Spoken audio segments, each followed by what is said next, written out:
Hello दोस्तों, तो आपका हमारे यूट्यूब चैनल पर स्वागत है। जो कि आपको गुड मॉर्निंग, नमस्कार। तो आज हम आपको वाक्य रचना के बारे में पढ़ाएंगे, ठीक है, और उसके भेद। तो ध्यान से देखें, वीडियो को पूरा देखें, तभी आपको समझ आएगा शुरू से एंड तक। तो वीडियो स्टार्ट करते हैं। वाक्य रचना। वाक्य रचना क्या है कि वाक्य का एक निर्माण करना, ठीक है। रचना का होता है यानी एक क्रिएटिविटी, यानी वाक्य बनाना, ठीक है। अब वाक्य के भेद। अर्थ की दृष्टि से वाक्यों के 8 भेद हैं। कितने भेद हैं? 8, जो कि विधानवाचक, निषेधवाचक, प्रश्नवाचक, विस्मयादि वाचक, आज्ञावाचक, इच्छावाचक और संदेहवाचक और संकेतवाचक, ठीक है। 8 हैं। तो इनके हम नंबर वाइज विश्लेषण करेंगे। तो देखिए, आगे देखिए। विधानवाचक विधानवाचक वाक्य, ठीक है। देखिए परिभाषा, देखिए इसकी। जिन वाक्यों में क्रिया के करने या होने का सामान्य कथन हो और ऐसे वाक्यों में किसी काम के होने का बोध हो, उसे विधानवाचक वाक्य कहते हैं। यानी कि जिस वाक्य में क्रिया के करने या होने का बोध हो, उसे क्या कहते हैं? विधानवाचक कहते हैं, ठीक है। उदाहरण के द्वारा देखें आप। सूर्य गर्मी देता है, ठीक है। क्या देता है? सूर्य गर्मी देता है। इसमें दो कार्य हो रहे हैं, ठीक है। क्या क्या हो रहे हैं? एक जो सूर्य है वो क्या देता है? गर्मी देता है, ठीक है। ये इसका क्या हो? ये एक क्रिया के करने वाले के यानी सामान्य कथन है, ठीक है। और दूसरे देखें, जनता ने प्रधानमंत्री का स्वागत किया। जनता ने प्रधानमंत्री का स्वागत किया। अब देखिए, इसमें जो सूर्य है ये क्या देता है? गर्मी, ठीक है। और जो ये है, जनता ने प्रधानमंत्री का स्वागत किया, ठीक है। तो प्रधानमंत्री का स्वागत करना, ये एक क्या है? विधानवाचक है। क्या है? विधानवाचक, ठीक है। जैसे कि और देखें कि हिंदी हमारी राष्ट्रीय भाषा है। जैसे हिंदी हमारी राष्ट्रीय भाषा है, ठीक है। तो जो हिंदी है वो क्या है? हमारी भाषा होना, ठीक है। और जो ये स्वागत, जो प्रधानमंत्री स्वागत, जो जनता द्वारा, यानी कि एक स्वागत होना किसका? प्रधानमंत्री का। एक एक कार्य हो रहा है, ठीक है। तो कौन सा वाक्य हो गया? विधानवाचक वाक्य, ठीक है। नेक्स्ट देखें, निषेधवाचक वाक्य, ठीक है। निषेधवाचक वाक्य, जिन वाक्यों में किसी कार्य के निषेध न होने का बोध होता है, उन्हें निषेधवाचक वाक्य कहते हैं या नकारात्मक कहते हैं, ठीक है। जिसमें काम का नकार आ जाए, यानी काम ना किया जाए, मना कर दिया जाए, ठीक है। इसके उदाहरण देखें। आप आज नहीं लिखे, मैं आज नहीं लिखूंगा। मैं आज नहीं लिखूंगा, यानी कि इसमें मनाही हो रही, निषेध हो रही है। जिसमें नहीं आ जाए, नहीं आ रही है, यानी कि ये क्या है? एक निषेधवाचक वाक्य है, ठीक है, जिसमें मना की जा रही है। दूसरा उदाहरण देखें। मैं आज बाजार नहीं जाऊंगा। मैं आज बाजार नहीं जाऊंगा, ठीक है। और वाक्य भी हैं, जैसे कि आज हिंदी अध्यापक ने कक्षा नहीं ली, या निषेध हो रहा है ना, इसमें मना हो रही है। इसमें जिसमें नकारात्मक दिख जाए, वो क्या है? निषेधात्मक वाक्य, ठीक है। तो आपको समझ आ रहा होगा। तो नेक्स्ट देखें, हमारा तीसरा देखें। देखिए, प्रश्नवाचक वाक्य, ठीक है। यानी कि नाम से ही पता चल रहा है, यानी पर्सन कुछ मैं, यानी कि कुछ क्वेश्चन बोलना, क्वेश्चन करना, किसी से पुटअप करना, ठीक है। आज जैसे कि परिभाषा देखिए। जिन वाक्यों में प्रश्न किया जाए या किसी का कोई बात पूछी जाए, या किसी से कोई बात पूछी जाए, ठीक है। यानी प्रश्न किया जाए या किसी से कोई बात पूछी जाए, उन्हें प्रश्नवाचक वाक्य कहते हैं। जैसे कि उदाहरण देखें। तुम पढ़ने कब जाओगे, यानी उसे पूछ रहा है, वो क्वेश्चन कर रहा है, ठीक है। यानी प्रश्न कर रहा है उसे, तुम पढ़ने कब जाओगे, ठीक है। दूसरे देखें। तुम्हारा गांव का क्या नाम है, यानी उससे पूछ रहा है, ठीक है। यानी पूछ रहा है तुम्हारे गांव का कौन सा नाम है। तो ये कौन से वाक्य हो गए? हमारे प्रश्नवाचक वाक्य हो गए, यानी कुछ पुटअप करना किसी से, ठीक है, पूछना। नेक्स्ट देखें, विषम्यादिवाचक वाक्य, ठीक है। जिन वाक्यों में आचार्य, हर्ष, शौक, घृणा आदि के भाव व्यक्त हों, उन्हें विषम्यादिवाचक कहते हैं। जैसे, ठीक है। जैसे कि अरे इतनी लंबी रेलगाड़ी, यानी एक शौक सा लगता है यार, इतनी लंबी गाड़ी, ठीक है।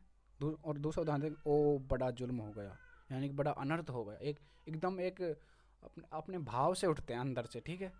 तो ये कौन सा हो गया? हमारा विषम्यादिवाचक वाक्य, ठीक है। कौन सा? विषम्यादिवाचक। देखिए, और भी बहुत सारे आज जैसे और भी बताएं, जैसे कि शाबाश बहुत अच्छे खेल, बहुत अच्छे खेले, ठीक है, जैसे कि बहुत अच्छे खेले, इसमें क्या आ गया हमारा, यानी हर्ष आ गया। और शौक, जो है हमारे जो शौक का, ये हमारा जुल्म हो गया, ये हमारा शौक हो गया। घृणा, घृणा का मतलब हो गया कोई जुल्म हो जाना, कोई वैसी बात हो जाना, जैसे इमोशनल हो जाना, ठीक है। तो और भी जैसे कि छी कितना गंदा दृश्य है, छी कितना गंदा दृश्य है, तो उसमें कौन सा आ जाएगा हमारा, घृणा आ जाएगा। कितना गंदा इंसान है, ठीक है, तो इसमें कौन सा आ जाएगा हमारा, विषम्यादि बोधक हुआ, ठीक है, विषम्यादि बोधक। और हाँ, अगर आपको ये चिन्ह दिख जाए ये, तो आप तुरंत बता दोगे इसमें विषम्यादि वाचक वाक्य है, ठीक है, और आपको कुछ देखने की जरूरत नहीं है, ठीक है। यानी इसमें एक आश्चर्य से होता, आश्चर्य सा दिखाई देता है, ठीक है। तो नेक्स्ट देखें हमारा 5वां देखें, देखिए आज्ञावाचक वाक्य, आज्ञावाचक वाक्य, ठीक है, जिन वाक्यों से आज्ञा या अनुमति का बोध हो, आज्ञा अनुमति का बोध हो, उन्हें आज्ञावाचक वाक्य कहते हैं, ठीक है।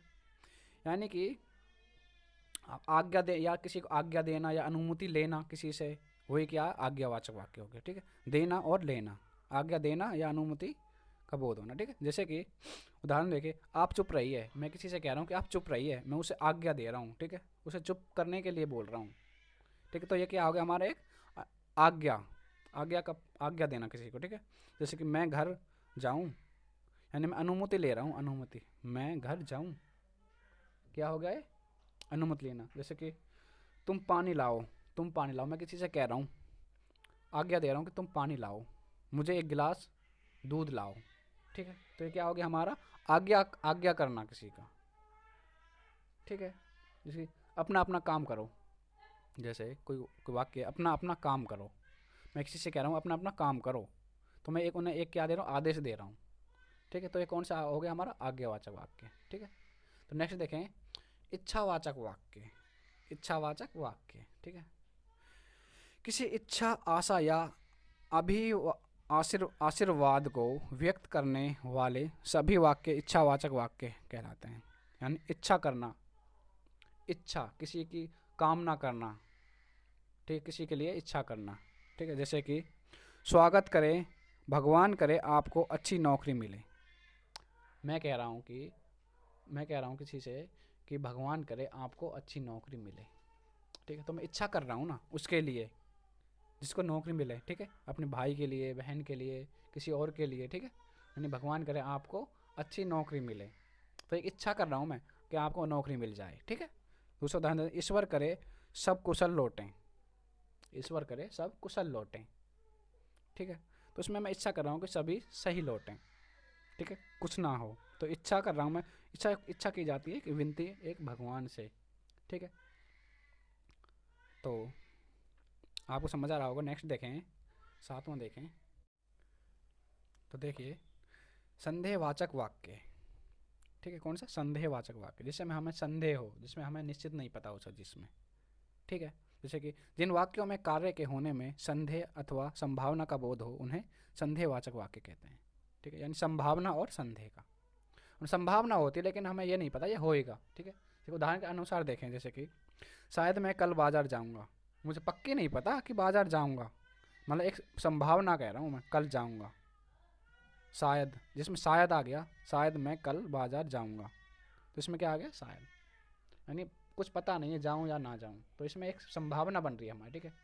दूसरा देखें, आज वर्षा होने की संभावना है, आज वर्षा होने की संभावना है, यानी हुई नहीं है वर्षा, यानी कि एक मौसम हो रहा है ऐसा, यानी हो सकती है, ठीक है। जैसे कि वह शायद आए, जैसे कि भाई बाजार से कल कुछ लाएगा, ठीक है। जैसे कि कल दिल्ली से पापा आएंगे, यानी अभी पता नहीं है या आएंगे या ना आएंगे, शायद, जिसमें शायद आ गई, इसमें संभावना का चिन्ह आ गया, तो उसे क्या कहते हैं, संदेहवाचक वाक्य, ठीक है।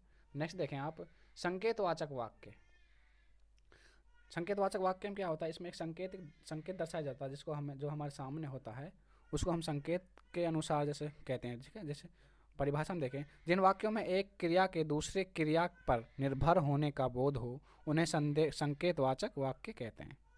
ठीक है, जिन वाक्यों में एक क्रिया के दूसरी क्रिया पर निर्भर होने का बोध हो उन्हें संकेतवाचक, यानी कि एक क्रिया है वो दूसरे पर आश्रित हो तो उसे संकेतवाचक वाक्य कहते हैं।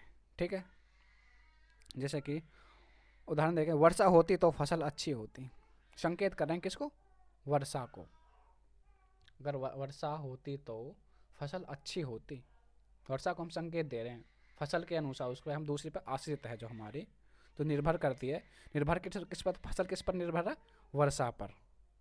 ठीक है, दूसरा उदाहरण देखें, आप आते तो इतना परेशानी नहीं होती। आप आते तो इतनी परेशानी नहीं होती। ठीक है, तो ये आप है, आप आते तो संकेत कर रहे हैं हम उस किसी को कि आप आते तो इतनी परेशानी नहीं होती। तो इसमें आश्रित है वो किस पे ऊपर है? परेशानी पर। अगर आप आ जाते तो परेशानी नहीं होती, तो ये किस पर आश्रित हो गया? परेशानी पर। ठीक है, तो आई होप आपको समझ आया होगा। अगर आपको समझ आया हो, हमारी वीडियो अच्छी लगी हो तो लाइक करें, कमेंट करें, दोस्तों के साथ शेयर करें, और अगर हमारे चैनल पर नए हो तो सब्सक्राइब करें और बेल आइकन पर प्रेस करें, जिससे आपको हमारा नोटिफिकेशन तुरंत मिल सके और आप उसका फ़ायदा ले सकें। तो थैंक यू, धन्यवाद, जय हिंद।